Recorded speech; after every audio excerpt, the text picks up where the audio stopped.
Welcome in, everybody, to the 16th episode of the Free Play Podcast.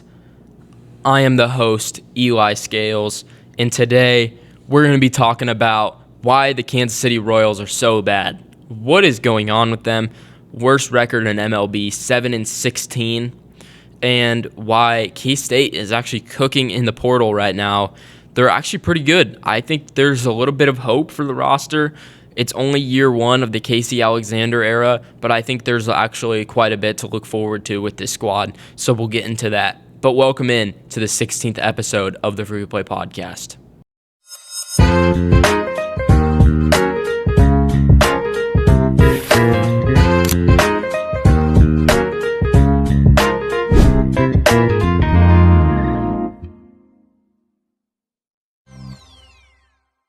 So, as I mentioned in the intro, the Royals are 7-16.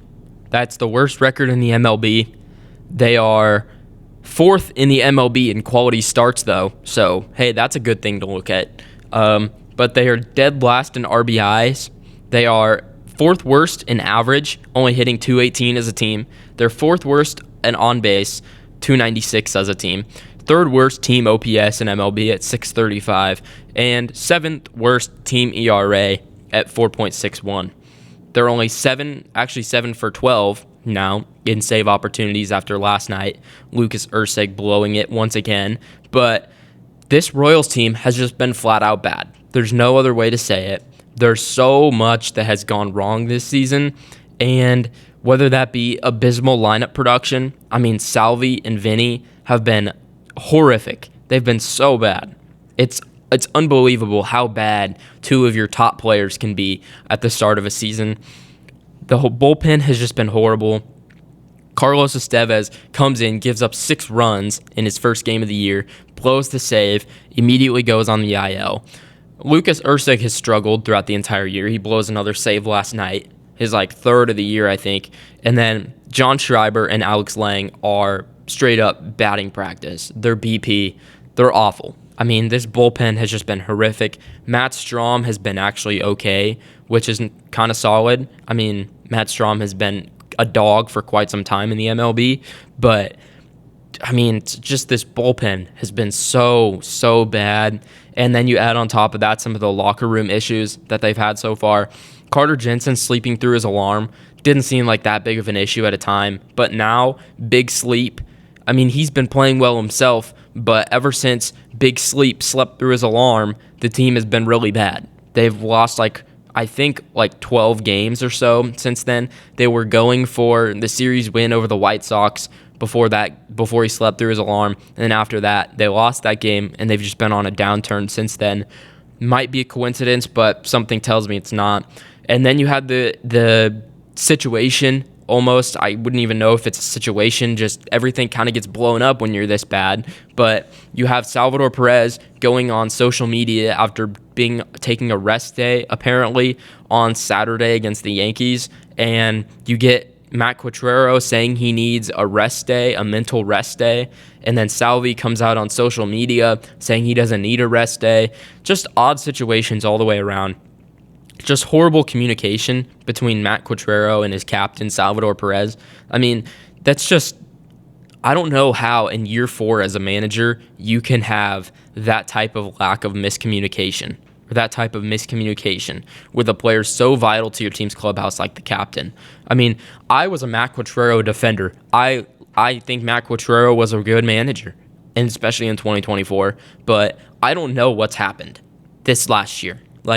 It seems like ever since that playoff run, this team has struggled, and part of it is certainly because of the manager. I mean, you can sure count to the point of the lack of offense. I won't argue on that, but it seems like Matt Quatraro just has kind of lost the touch a little bit, and it seems like the more concerning part is his message has gone stale in the locker room, which is certainly what you don't want to hear, and that's very concerning. I don't know how the Royals are going to bounce back quite yet. I think there's a good chance to have some coaching changes potentially later this year, but that should bring up the question of how much of these offensive struggles is it because of their players or is it because of the coaching? I mean, you have players like Salvador Perez and Vinny Pasquantino who have been horrible, but is it really their fault?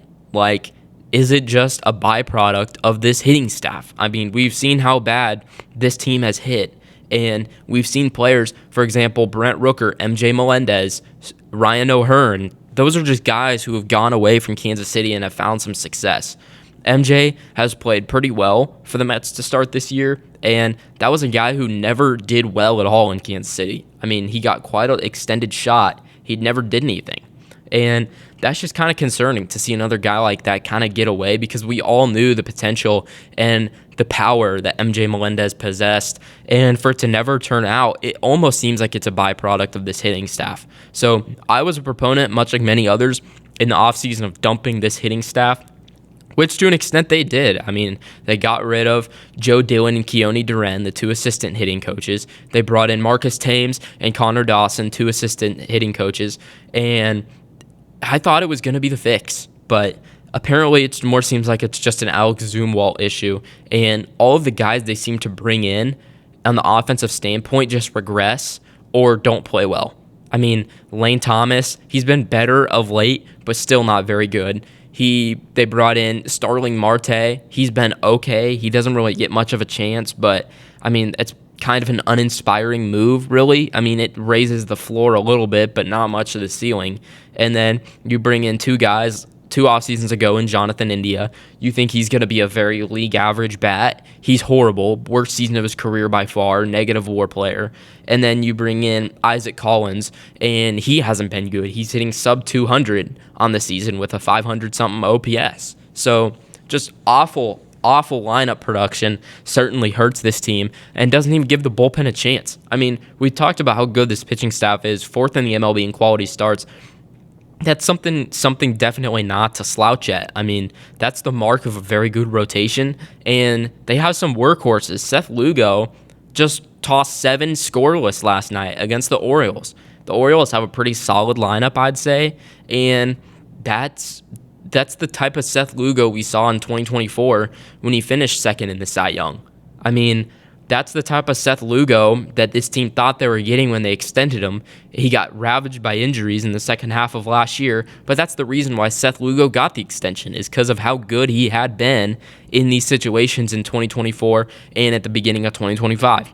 And we're getting that Seth Lugo back again, which is phenomenal. He could be a trade chip at the deadline still if they needed him to. We've seen Michael Wacha continue to put up great numbers and be a steady 5th every 5 days, be a guy who can take the ball, give you 6 innings, 3 or less runs, put in that quality start. And we haven't seen that, honestly, out of Cole Ragans this year, which has been disappointing. But I still think Cole Ragans can turn it around, but the injury seemed to have lingered along with him. He got hit in the hand earlier this season during a start, which I think has caused some results for him after that outing to be pretty bad. But, I mean, just overall, looking at the state of the team, I mean, Salvi and Vinny, they're going to come around to be, at worst, league average bats.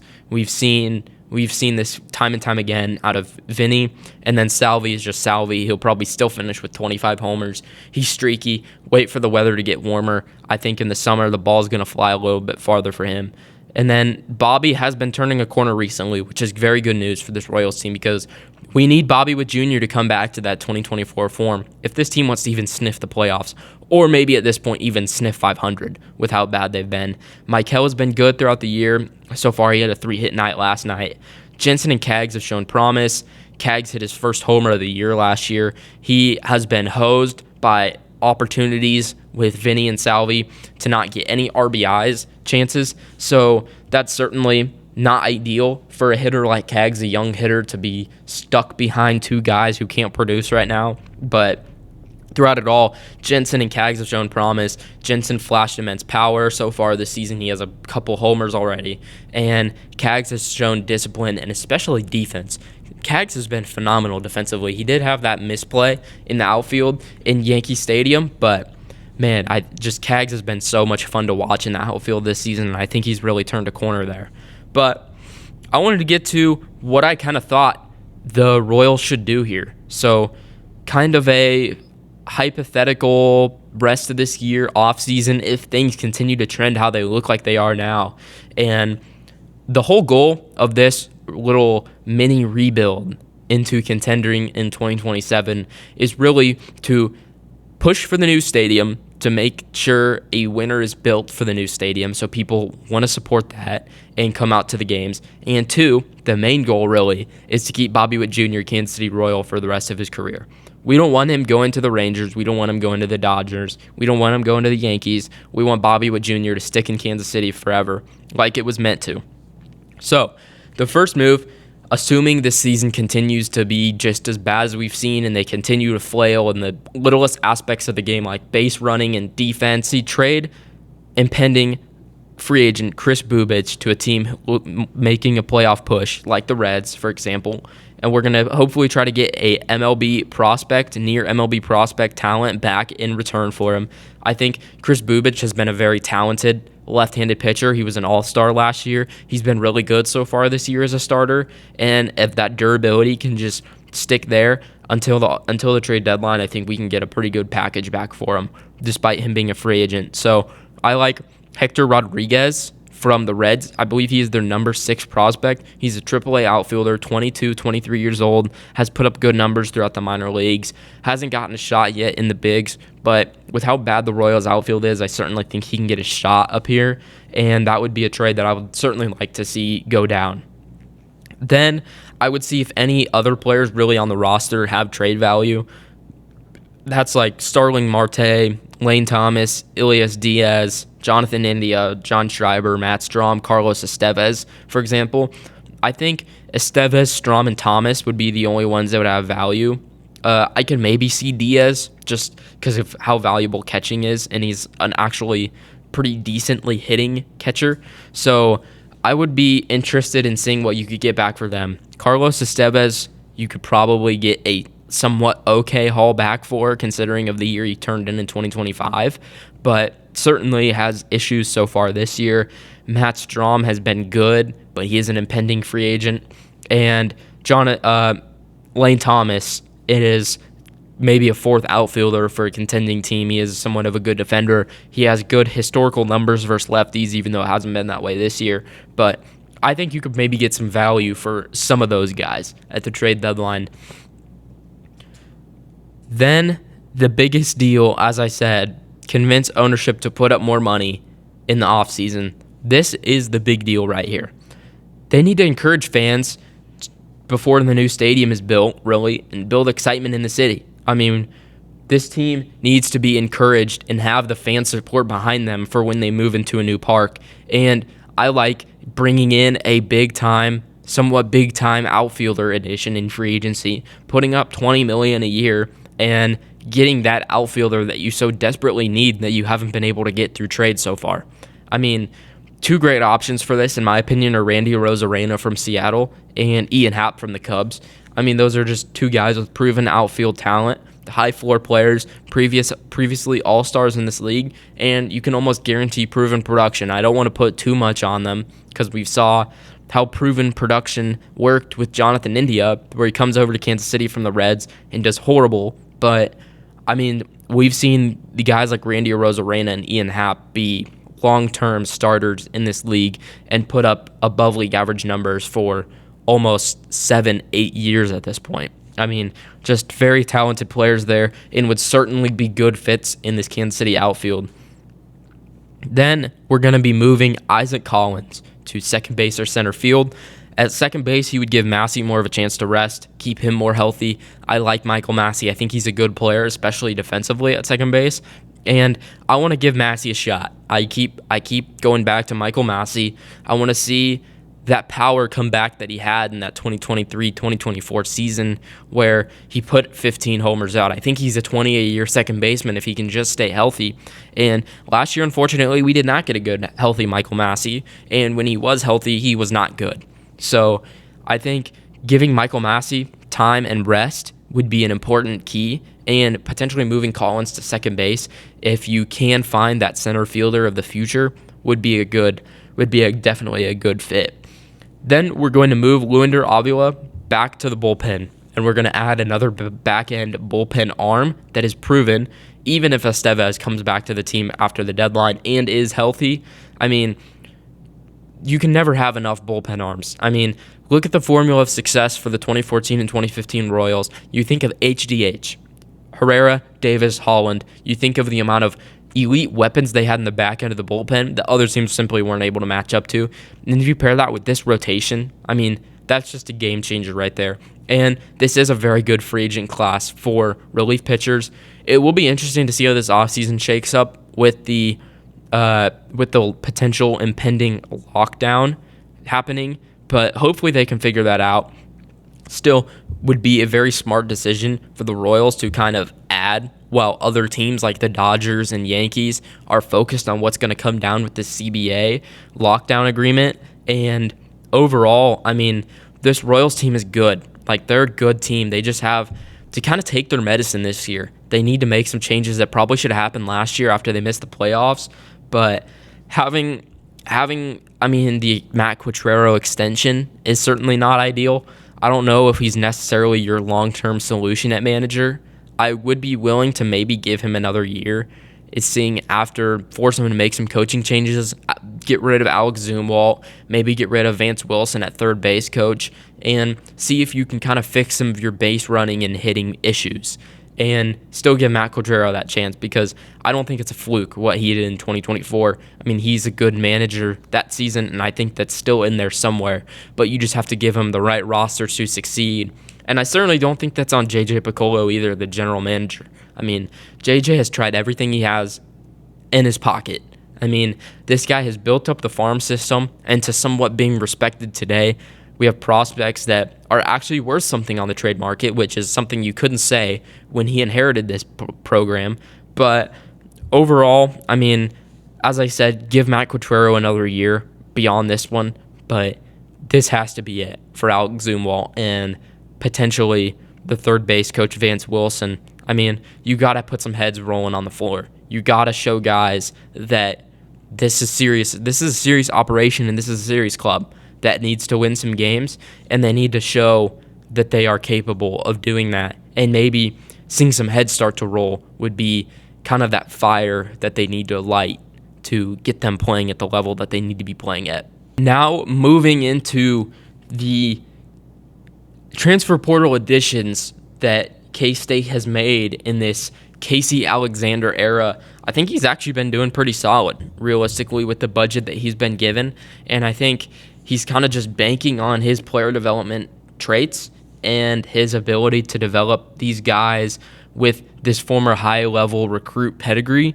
And I think it might pay off. We'll just have to wait and see. But I at least the process is good, which is something more than what you can say for the previous regime before him.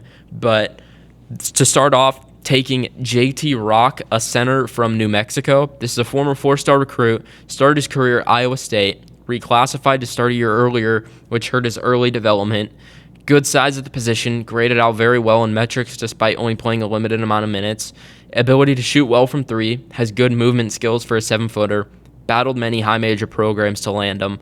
I mean, this is a good recruiting win for Casey Alexander and the Cats. I mean, especially on the limited budget that they had. Only 13 minutes a game at New Mexico, but I do like his ability to stretch the floor from three, and with how much big men were in demand this portal season and how much they were getting, I mean, JT Rock is probably alone a $700,000, $600,000 player, which is just absurd to think about, but you get the former high-level recruit pedigree here, so you know there's still more potential, more meat on the bone to work with development-wise. And now it's just about stretching him into that 20-25 minute a roll game format and seeing what he can do there. I think they need to pull another big in to probably play alongside him to relieve him in certain minutes so he doesn't have to play near 30 minutes a game or even as close to 25 as possible.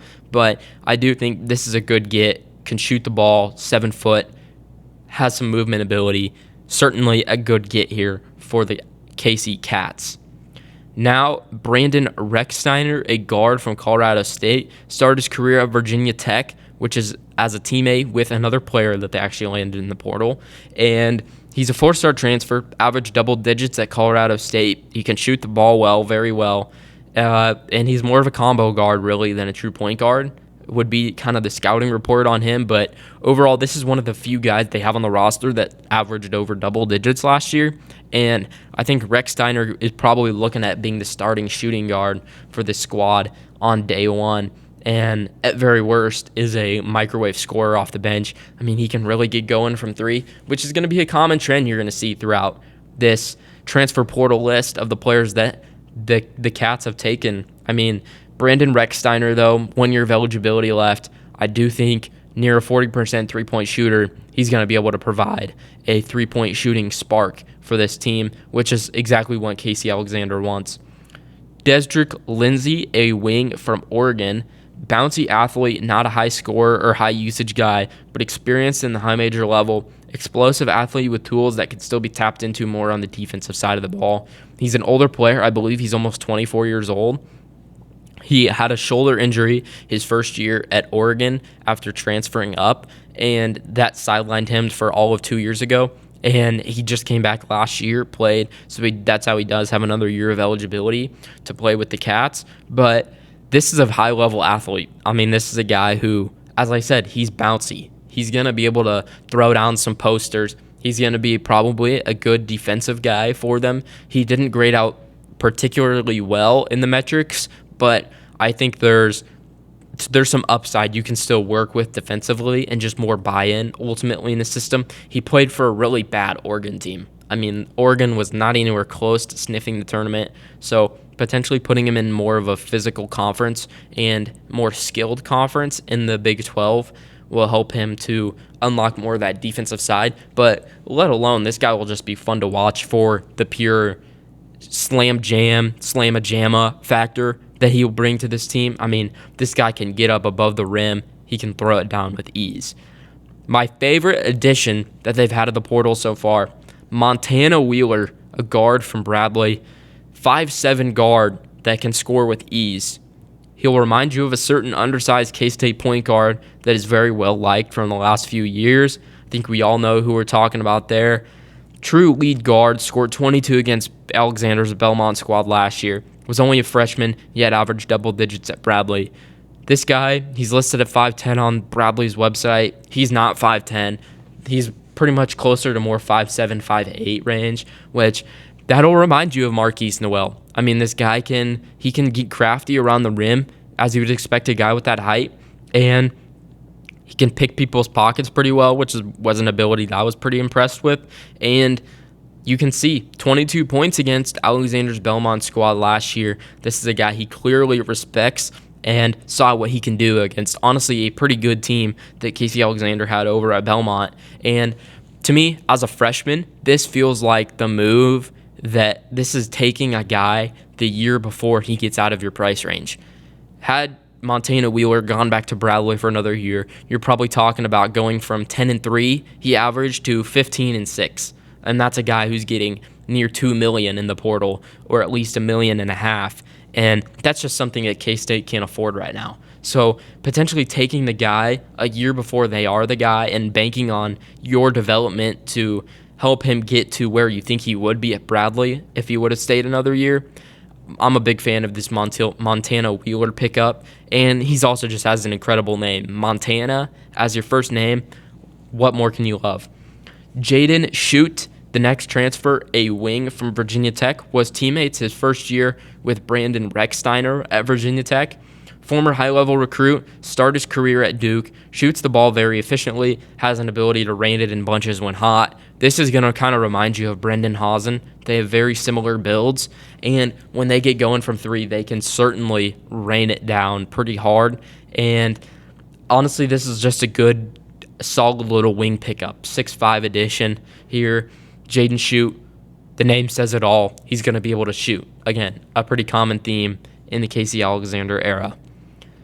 Matt Gilhool, a forward from LSU. He was a freshman last year at LSU, former four-star recruit, redshirted all of last year. Great size, soft touch from the perimeter. He's a perfect player for Casey Alexander to mold into a contributor down the line.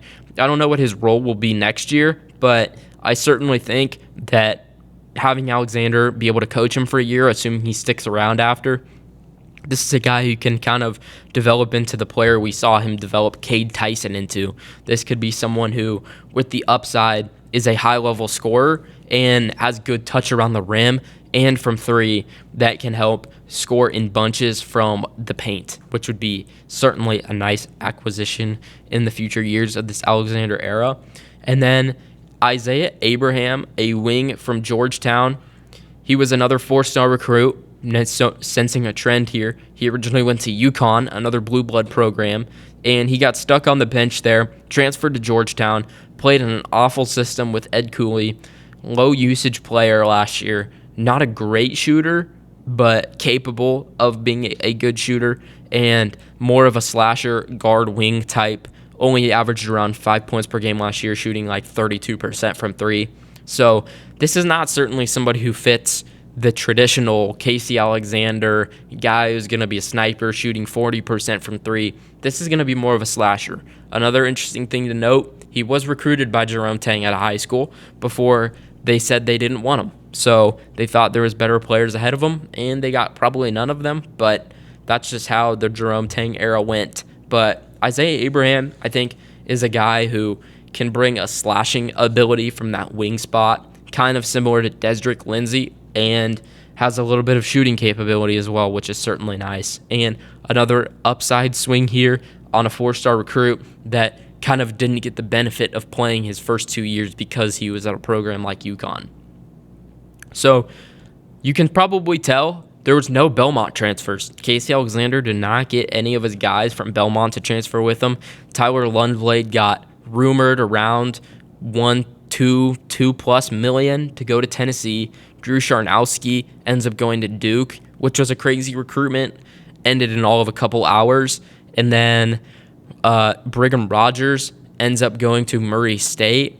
And some of the other guys that they had there, like Sam Orm, he ends up going to Nebraska after the price seemed to be a little bit too much for him.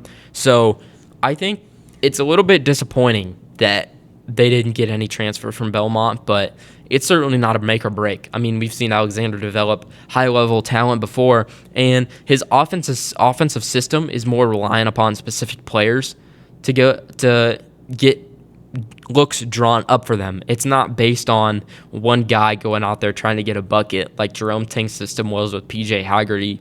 I mean, he's more focused on getting guys open looks that they know they can knock down and banking on that high three-point percentage to carry over. And his strength is supposed to be player development. That's what's been pitched to us. He got the players that he can supposedly develop, and he has some of the highest pedigree guys he's ever coached. I mean, 4 stars do not come to Belmont. Guys who are near 5-star prospects are not going to be transferring down to Belmont. So I'm interested to see what he can do with these high upside players that he's never had before, and see what if he did that with 2 and 3-star players, what he can do with 4-star players. Bringing back Kostic was huge. He's a perfect fit in the Alexander system. Jalen Alexander and Devin Hutcherson were the 2 freshmen that he's bringing over that he signed at Belmont, 2 of the highest rated guys they've ever signed at Belmont, and they're going to be coming over to K-State. I think at least for Jalen Alexander, he can contribute on this squad right away as a freshman and kind of play somewhat of a point guard role. He's a pretty good slasher. He's good at playmaking, so I think that's certainly a skill set they can take advantage of. And it almost feels illegal to have freshmen that can play, but based on the Jerome Tang era. But believe it or not, freshmen are actually eligible to play in college basketball. We saw a pretty good one in Keaton Wagler get out of the state of Kansas. So maybe bringing in one from Alabama and Jalen Alexander can kind of be a interesting spark off the bench. I can say that. And then, although it's not the big fish transfers this program has been used to, and the fans and the donors with Jerome Tang, having lower expectations and being pleased at the end of the year is probably going to be a nice welcome. I wouldn't expect this team to make the tournament. They still have maybe 1 or 2 more players to add, probably another walk-on spot as well. But I think overall, having the ability to be pleased with the team at the end of the year is going to be nice. Not being a high-budget team that's floated out there for every high major transfer and high-level recruit just to get dusted and not even really be in the mix was really disappointing. And kind of having low expectations at the start, I think is going to be kind of nice. We're not going to expect this team to be a Sweet 16 or NCAA tournament team at the very worst. I mean, this is a team that might be able to sneak in the NCAA tournament, but we're just looking to be 500 this year, really. Show the donors that Casey Alexander can bring this program up to where it needs to be and can keep this place competitive. That's really the main goal of this first year for Casey Alexander. With that being said, thank you all so much for listening to the 16th episode of the Free Play Podcast, and I'll see you all in the next episode.